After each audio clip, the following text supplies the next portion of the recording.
My friend offered to buy my house for $1 XL. Sorry in advance for the long post. Not sure if this fits this subreddit, so sorry if it doesn't. I just seriously need to vent. Some backstory. I, 31F, grew up pretty poor. I don't remember it well, but at one point my parents and I were only able to afford to eat beans and rice. My parents have since been able to pull out of poverty, and while they aren't rich, they are comfortable. And I have used a lot of what I experienced as a kid as motivation to be super careful with my money. I got a job in high school, worked odd jobs on the side, saved up every penny, rode my bike everywhere instead of driving and paying for gas. And by the time I moved out of my parents' place, I had a little over $17,000 in my savings. I don't have that much tucked away anymore, but I have investments in emergency funds, and take my family's finances incredibly seriously, as I never want my children to experience what I did as a kid. Mine and my husband's financial choices afforded us the opportunity to purchase a home in the beginning of 2015, which we bought 50/50ths with his mother. He paid his half up front, I made a large down payment, and his mother covered the rest with an escrow agreement that I would pay off what she had purchased. I have since completely paid my half, and the house is fully owned by myself and my husband. It's a 4-bedroom, 1 and a 1/2 bath, 2-story home with a finished basement, attached to car garage, on a double lot. We got the house for an absolute steal at only $118,000, for sale by owners. Since purchasing, we have installed a fence, updated the oven, washer and dryer, water heater, furnace, and paid for materials to have all the interior rooms repainted. The only updates it needs are purely cosmetic, as the exterior paint is an ugly brown pink color, which we have started repainting, and need to finish. The hardwood floors have some distortion due to it being a 100-plus-year-old house, and us having dogs when we lived there. And the bathroom could use an update, but structurally speaking doesn't need one. Needless to say, on a scale of 1-5, with 1 being, tear down the house and start over, and 5 being, it's ready to put on the market to sell for $300,000 today, the house is sitting at a 3.54. Backstory complete. Let's get into what has become my biggest headache for the past 4 years. I have a friend, let's call her Carly, F27, who had incredibly similar experiences to me growing up, but struggles with finances and has never seemed to get the hang of keeping any sort of savings, over $50 at a time. I'm not sure if it's a lack of self-control, or that she's simply too focused in the moment when she gets paid, and doesn't think to look in the long term, but she consistently makes her lack of funds everyone else's problem. I don't blame her for having issues with money, as learning to create a budget isn't exactly taught in school, and it took me years to learn to find a healthy balance, and the freedom of being able to buy whatever you want with no restrictions is super tempting. But at some point you have to learn to take responsibility. During the course of our friendship, I have helped her build countless budgets, based off of my own. I made roughly the same amount of money as her, but each time they failed for whatever reason. We tried different ways to try to trick her brain into realizing that money sitting in her account wasn't to be touched, as everything needed to be used for bills, etc., and each time she would wind up still using every penny. It finally came to the point where I refused to help her with her budget anymore, because she never listens to my advice. And when I pointed out the easiest and fastest method to get her spending under control was to get a pay, she said she didn't need to be treated like a child who receives an allowance. Fair enough. I washed my hands of that topic. Carly moved out of her mom's house a little over 6 years ago and into a mutual friend's place. Let's call her Tia, F27. As far as I have been told by Tia, Carly paid little to nothing in rent, even though they both worked at the same company and made close to the same salary. Carly's living space was an absolute disaster. She moved into the basement, and it was lucky if there was even a walkway to get to the washer and dryer. She constantly asked me to come over to help her clean and organize her space, and because I'm a people pleaser, I would always agree. Each time we would make significant progress, but then by the next weekend, when I would come over to help again, it was as if a tornado had gone through her space in the course of the week. I have no idea how she was able to fit so much stuff into that tiny space. She would never clean up on her own or make any sort of effort to put anything away, and would always wait for me to come over. And if anyone were to come down to watch us, it was always me cleaning or organizing while she sat back and dictated where everything went. Getting her to donate or throw anything away was like pulling teeth, as somehow even the smallest scrap of paper had some sort of sentimental value. After a little over a year of them living together, Tia couldn't handle it anymore and asked Carly to find some other living situation. She wasn't going to throw her onto the street, but she literally couldn't live with Carly any longer. There are a lot of other things that built up that caused this, but I won't go into that here. It just so happened that my husband and I had purchased a second home around the same time. What we had owed on the first was paid off. My husband had come into an inheritance, and we were able to look for our forever home that better fit our wants and needs. The best part for us is that the new house was literally a 5-minute drive from the old house. We had yet to decide whether we wanted to sell or rent our first house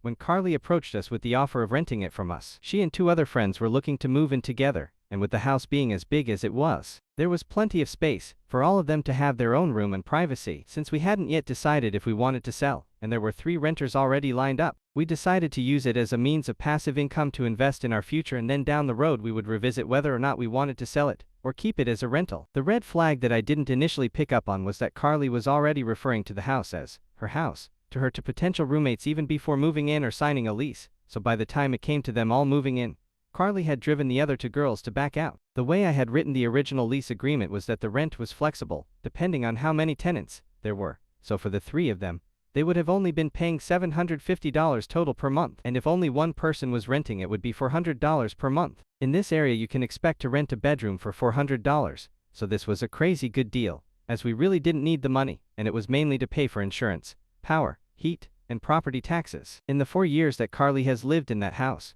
rent has gone up 4 times. Once to $500 a month because the power bill went up, and we needed to adjust for that. The second time to $550 a month due to the same reason.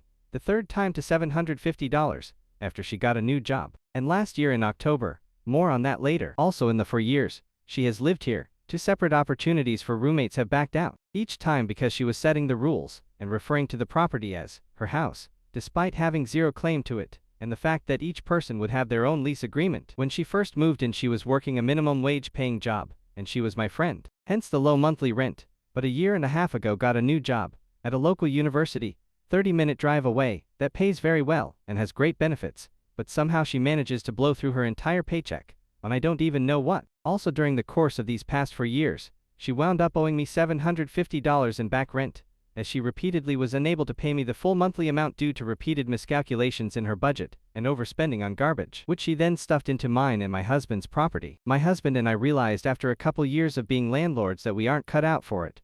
We have too much on our own plates, and had no time for upkeep, and Carly wasn't holding up her end of the rental agreement that she had signed. We talked about it and settled on the decision to sell, but we of course didn't want to throw Carly onto the street, and informed her of our plan. She proposed to buy it from us, and started going through the route of getting a loan. During this process she realized that the house wasn't what she wanted land, and the house itself was far too big for her. She told us that and we understood, and I even helped drive her to meet with realtors so she could check out other options to buy houses elsewhere. But each one fell through as she discovered that she wasn't going to get a new homeowners discount or bargain with any loans that she looked at, and all of the loans required at minimum of a 10% down payment, which she of course didn't have. This is where the entitlement starts. Carly wasn't going to be able to buy a home, at least not the home she wanted, and settled on by our house. We had briefly talked at the very beginning of her tenancy that we may consider a rent-to-own situation, but no agreement had been made. No sale price had been decided, no appraisals or property inspections completed, nothing had been signed. It was simply a comment that we had made in passing, and then chatted about later, again in passing. She took it as gospel truth, and said that if she bought the house that she expected the 2.5 years of rent she had paid us to be comped off the total sale of the house. I reminded her that we never signed anything about a rent-to-own and informed her that wasn't how this was going to work. Her next tactic was to try to suggest that we quit-claim deed the property to her, again without her paying us anything additional to the 2.5 years worth of rent she had already paid us. How this works is that whoever owns the property grants the title deed to whoever they're giving it to, and it's generally a lot faster and cheaper than going through the process of buying a house. But there is still generally something paid for the property when the title is transferred. At this point she'd only paid about $10,000 in rent, more than half of which went to paying for utilities that we covered instead of having her pay them, and property taxes, and she was making it sound as if she wasn't going to give us anything beyond that. I again told her that this would not be a viable option. The house was in great condition, and even with the exterior paint and repairs to the floors and bathroom was worth at least what we had paid for it, $118,000. She tried to spin it that she was doing us a favor by taking it off our hands, as I had expressed to her that we were tired of being landlords, and it was more effort than we had time for. Her last attempt at buying the house on her own was to offer me $1. That's right, a single dollar. I will admit, I don't know if this was a failed joke attempt on her part, but it certainly fell flat, and I was so mad I was shaking, though I laughed it off. Side note, during the time she has lived in the house, my husband and I have some stuff stored in the garage, as Carly parked on the street due to convenience, and she suggested on multiple occasions that she start charging us rent for storing things in our own house, when none of it was in her way whatsoever, and we had already made it clear that if she purchased the house that we would remove all of our property. At the end of 2022, Carly started dating Reggie, 28M. They were long distance and would take turns visiting each other, and Carly made the comment to Reggie that we were looking to sell the house, and we threw out a couple numbers, the very lowest being $100,000. but said that we, of course, would have to have an appraisal and look at market value, etc. He offered to buy it from us, and said that he would start the process in April of 2023. I was relieved. My husband was relieved. Carly was relieved.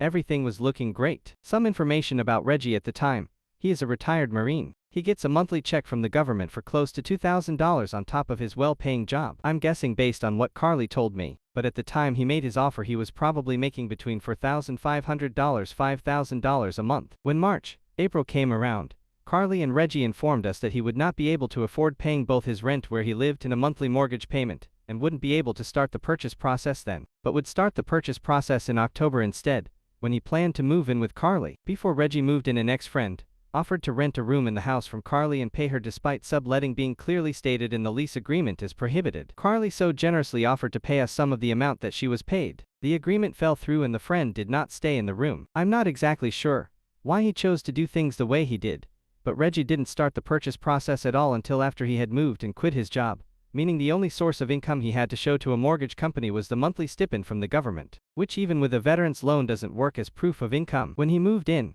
rent increased to $1,000 a month, which is still under value for the size of the home, and a brand new rental agreement was written and signed stating that if they had not started the buying process to purchase the house from us by mid-April of 2020 for that we would not be renewing the lease nor would we work with them on month-to-month rental options. As myself and my husband are completely and totally over this mess, we also stated in the rental agreement that we were not going to list the house for sale as a sign of good faith to allow Reggie and Carly first choice on the house to buy it. Here's a rapid-fire list of things that have happened since October. Reggie paid the $750 that Carly owed to me in back rent. Carly and Reggie informed us at some point either late November or early December that they would not be buying the house as the repairs required amounted to more than $50,000. I don't know where they got this number, as I have budgeted on multiple occasions to redo the flooring, and it would be less than $15,000 to redo the entire house, nor would repainting cost more than a few thousand, or the bathroom remodel, as they intended to do the work themselves. We repaired the major damage in the bathroom recently for less than $500. They could not acquire rental housing due to having 3 cats and will indeed be staying in the house. We informed them we are not renewing the lease and reiterated our reasoning. I made the mistake of telling Carly what we owed on our mortgage, and they turned around and offered us $50,000 to buy the house from us. Less than 1/3 the market value of the house if we sold it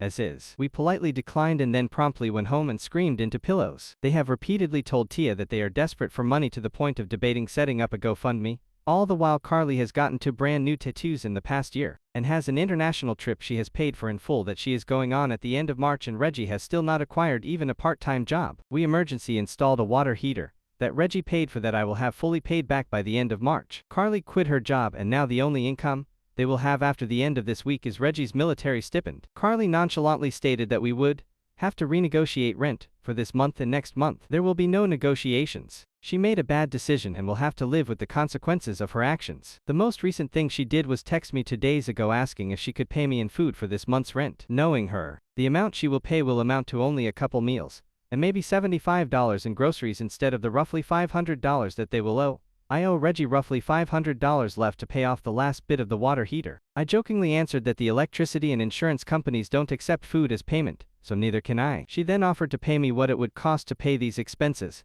and then the rest she would pay in food. I have not responded. It's been a day and a half. They will pay me in cash and nothing else. I'm done. No discussion. My warning to all of you: don't mix business and friends without getting to know said friends very well first. If I had known what I would be walking into, I never would have allowed her to move it. Update 1. Good fucking God. Thanks for all the comments. There was some great advice in there and I appreciate it. I should clarify, the reason we let Carly move in the first place is because she made it sound like she literally had nowhere to go. She'd spun a tale that her home life with her mom was not safe. Untrue. She made it sound like Tia was literally kicking her out that day. Also untrue. And she panically hounded me relentlessly in person and over the phone until my husband and I made a super quick decision to let her rent from us. I've learned this is a method of manipulation. I've reached out to an attorney. We talked about everything that's happened. They read through the lease and gave us a few options. We wait until May the 1st when Carly and Reggie are supposed to be out of the house. If they're not out, deliver a intent to sell notice. That gives them 90 days to vacate the property after the lease is up. Not ideal. We deliver the intent to sell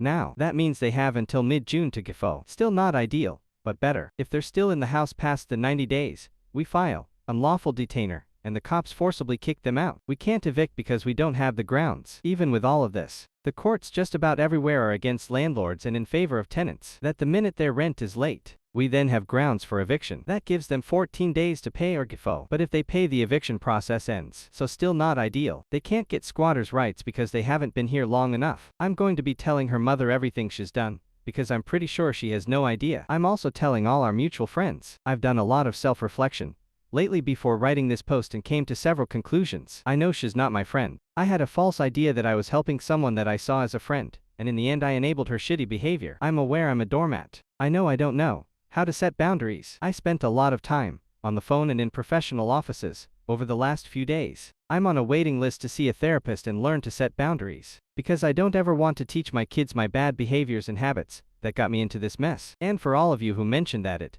a miracle my husband is still with me, he was with me along the whole process. I never did anything without his consent, since we own the house 50-50. I'm taking most of the blame because Carly was my friend. I've apologized to him, and we had a deep conversation about working on communication. He apologized for not seeing sooner that my friend wasn't who she claimed to be and didn't warn me I was being manipulated. I'll update again when we get closer to May the 1st unless something happens sooner.